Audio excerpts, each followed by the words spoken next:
This movie was by far the worst I've ever seen, not just in the horror genre, but in any genre. If anyone asked me right now what the worst movie I've ever seen is, it would instantly be this one. I suppose I could think of a few other titles that I think are bad, but since I haven't actually seen those movies, they can't be included in my answer.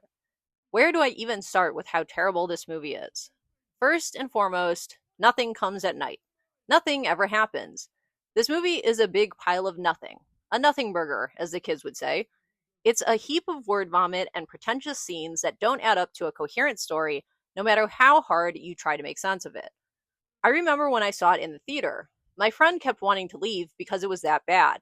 He never walks out of any movies, and I rarely do. The only two movies I've ever walked out of to date are Abraham Lincoln Vampire Hunter and the remake of Pet Sematary. I think he was right, though. We should have walked out. I kept thinking maybe it was a slow burn and they would explain it by the end. They did not. I don't remember the names of any characters, so to make this simpler, it's going to be like this. OD stands for Original Dad. OS stands for Original Son. OM stands for Original Mother. These are the protagonists of the movie, if you can call them that, and they are all living in an isolated cabin somewhere in the middle of nowhere, away from a virus that is apparently so bad it's caused an apocalypse. Except they never talk about it, which is unrealistic and stupid. Remember COVID? Remember how people still talk about it? Remember how that didn't cause an apocalypse?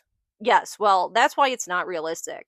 They would be discussing this, especially since the grandfather just died of this mysterious unnamed disease. One day, after a bunch of nothing happens, a new guy shows up with a family.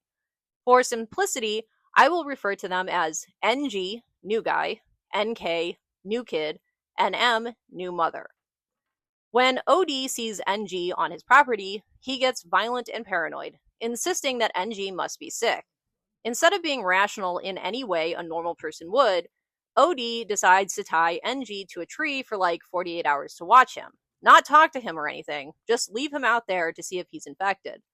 Eventually, OD decides NG isn't infected, and NG talks about how he came from the city, has a wife and kid, and needs to bring them back to where it's safe, begging OD to let them stay because it's safe there.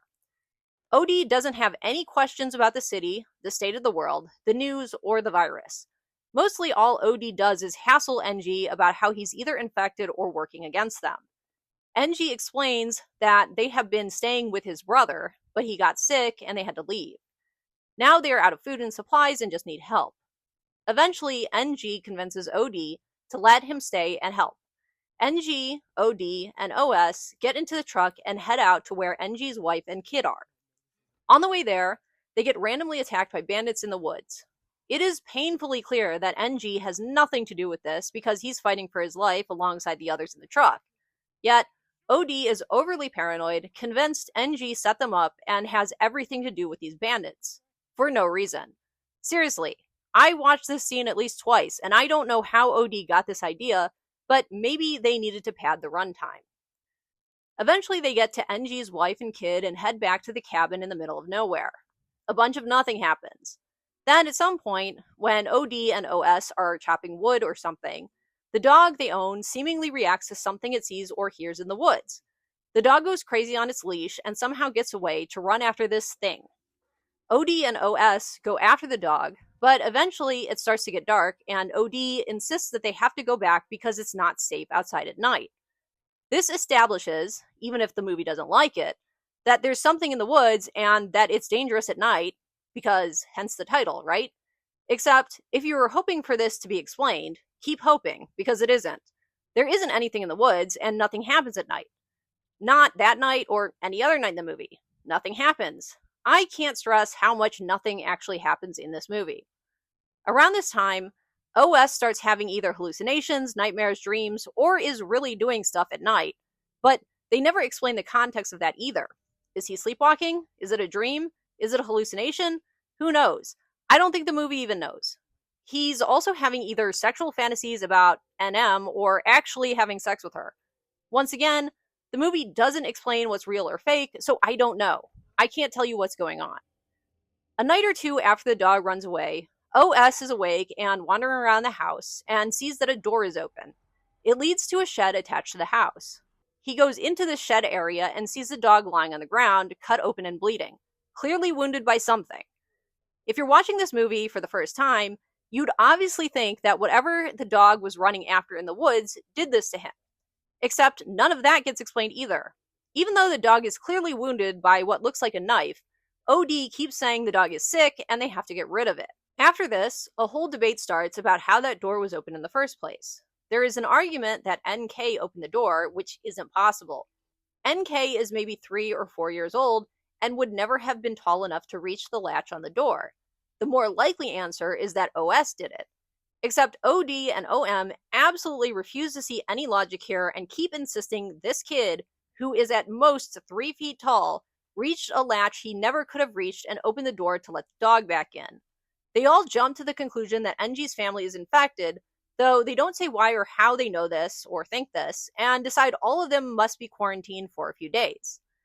OD, OM, and OS keep getting more and more paranoid that NG, NM, and NK are plotting against them or something.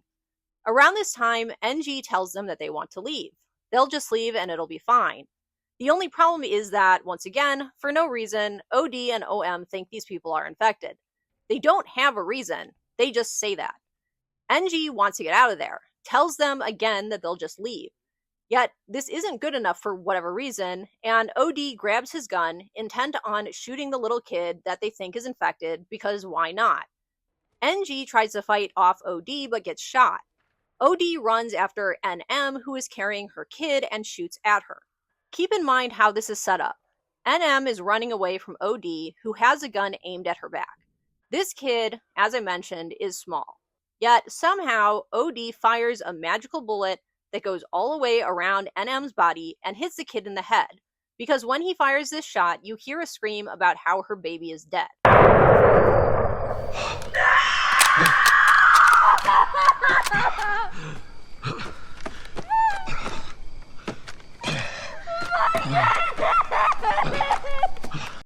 There is no way in hell he shot the baby with NM's entire body blocking the kid. If he had shot through NM and hit the kid, she wouldn't be able to scream like that. Yeah, so that happens, and we're supposed to take it seriously. Anyway, OD uses this as an excuse to also kill NM and NG. At the very end, we find out that the whole time, or maybe part of the time, anywhere between the start of the movie and the last 5 minutes, it was OS who was infected. They don't explain which parts of what we saw him do were real, visions, dreams, or sleepwalking. They don't explain most of what they showed in the entire movie, and it just ends basically with OD and OM accepting their fates. This movie is bad. It's the worst movie. It's so bad that if you put a gun to my head and said I had to choose between this movie and Midsummer, I'd choose Midsummer. Namely, because as much as I loathe Midsummer, at least something happens in that movie. There's a beginning, middle, and end. There's an explanation. A bad one, but it's still there. It's not nearly as tedious, contrived, and stupid as It Comes at Night. Not by a long shot. This movie is the epitome of everything wrong with arthouse indie horror. I don't know why it's popular. I don't know why it got rave reviews. I don't know who was scared by it. I do know that the writer said it was an allegory or something about his father being an alcoholic, and he chose the title because it sounded scary. All I know is that this man should have never been allowed to make a movie, and this movie should be erased from the zeitgeist of media. If there was ever a movie that accomplished literally nothing other than stealing money I paid to see it, it's this one. I saw this movie back in 2017 when it came out, and as you can imagine, I've seen a lot of bad horror since then. Yet, nothing will ever top just how bad It Comes at Night is. I don't think that's even possible. I would have been more entertained watching a short film of them setting the pile of money meant to fund this movie on fire. This pile of crap needs to not exist. I'm glad it seemingly faded from the memories of other people and horror fans, and I never hear it brought up in conversations about great horror. Hopefully, as time goes on, it will eventually fade from public consciousness and never be recommended to anyone ever again. Unfortunately, I had to watch it, but the upside is that now you know how bad it is, so you don't have to watch it. Consider this a public service. As usual, thank you for watching. Please leave your recommendations for movies that I should review down below. I would love to hear your thoughts on It Comes at Night because I don't understand what the appeal is. And if you made it this far in the video, leave a thumbs up and consider subscribing because obviously you were entertained. I will see you next time.